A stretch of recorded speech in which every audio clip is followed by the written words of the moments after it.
Want to know what the number one strategy that you can implement for your HVAC business that will get you out of the 1, 2, 3 truck situation and over the $1-2 million level? Stick around. I'm going to give you the secret right here and right now. Welcome to HVAC Greatness, your weekly source for HVAC business excellence. By subscribing and tuning in here, you'll get insider access to proven strategies, tips, and insights for the HVAC business owner who's tired of the stress and frustrations and struggles that are common to HVAC. Let's redesign your new, highly organized, and hugely profitable HVAC business where being an owner is fun again. Okay, so why do so many of us get stuck in that small truck size in which we can't draw in employees of quality? We can't seem to grow the business. There doesn't seem to be enough customers coming in, and there's just always the challenge of getting outsold by the bigger companies at a higher margin. I mean, we got the better price, right? Okay, so here's what I want to talk to you about. Listen, it's not your fault that you have these struggles. It is reality. It's just the way it is. Everybody starts like this. Most people will never get out of this situation. The reason is they don't recognize that it is their responsibility. You see, it's your responsibility to get these things done. You're a business owner now. You have to act professional. You have to conduct things in a certain way. Now, let me give you the quick solution.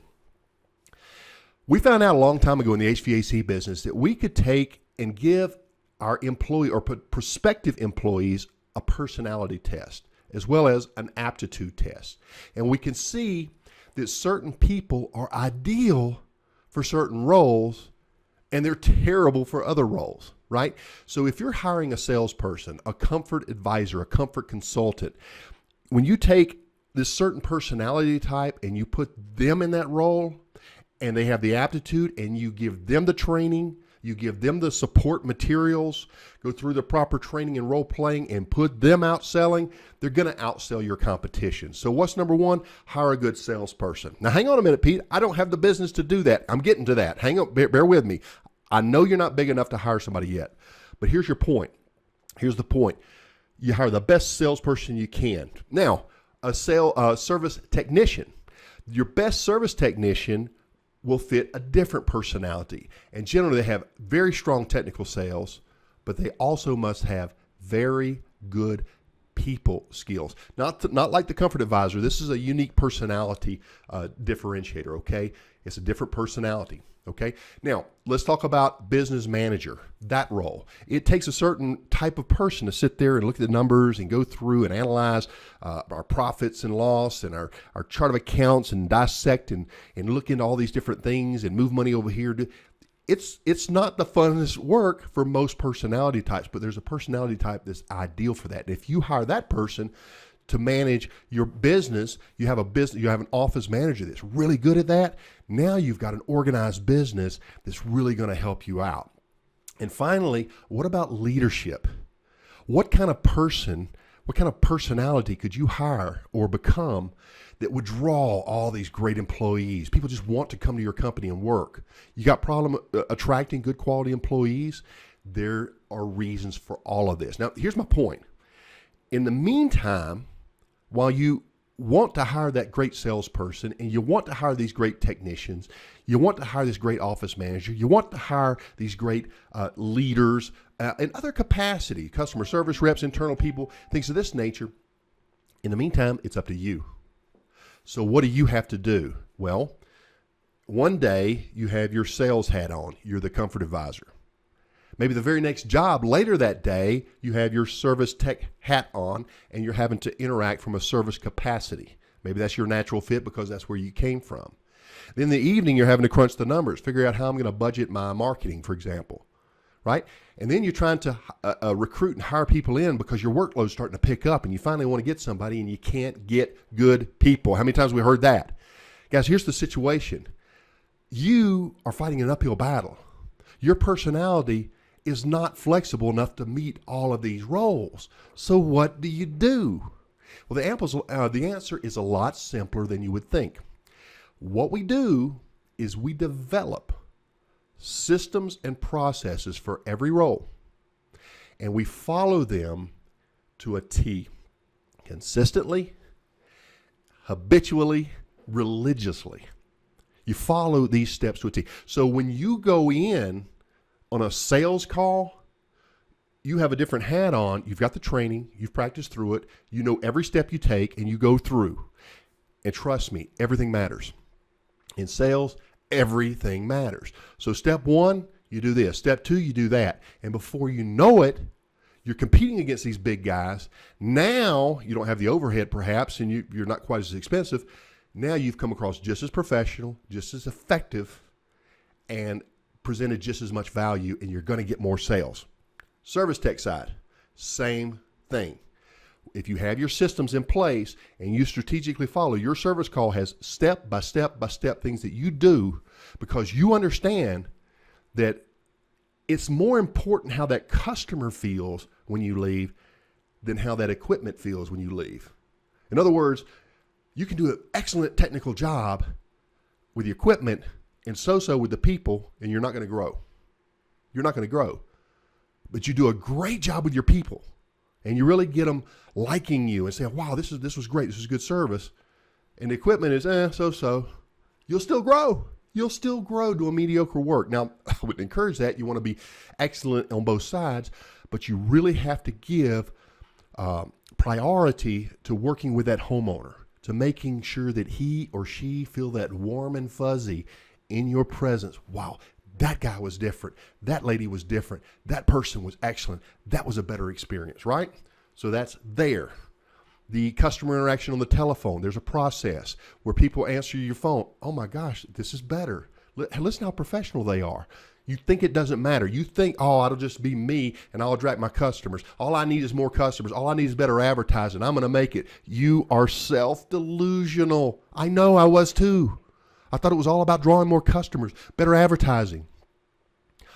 When you're doing this, you're not proactively building an organization. You're reacting to a market that's ignorant, to a market that thinks they just want some Freon to top off the unit, to a market that thinks I just want to fix it and the unit's 15, 16, 18 years old, to a market that thinks everything's fine in that ductwork up in the attic that's actually leaking 30, 40% of the efficiency right out of the ductwork, right? These are all things that you can't let the customer lead. We have to have structure and organization in all of this, especially on the leadership, because this is the one that I want you to develop. This is the process and systems that I will help you put in place. And it goes this way. As a leader, when you have these systems in place, your employees become your customers. That's who you're motivating, getting fired up. That's who you are inspiring. That's who you're drawing in, and you're bringing in a better and better quality, even if you have one truck today. I'm telling you, in 24 months, you can pass the $2 million mark if you're in the right market and you do these things right, religiously, consistently, on a regular basis, nonstop, and with the right energy, right? And that takes leadership. So these are. I'm jumping around a little bit, but the point is, you're one person. You have one personality. You have one aptitude. Generally, I mean, you can be successful in any of these roles. You can. You just need the training, need the time, the experience, and you can get there. But when you're trying to multitask, can it be overwhelming? Doesn't it feel like, where do I start? How do I get this business off the ground? Because I'm either sitting there waiting on the telephone, or I'm backed up all the way through midnight with calls, get up the next morning and do it again. So I got to make my money this summer because I'll need it over the winter.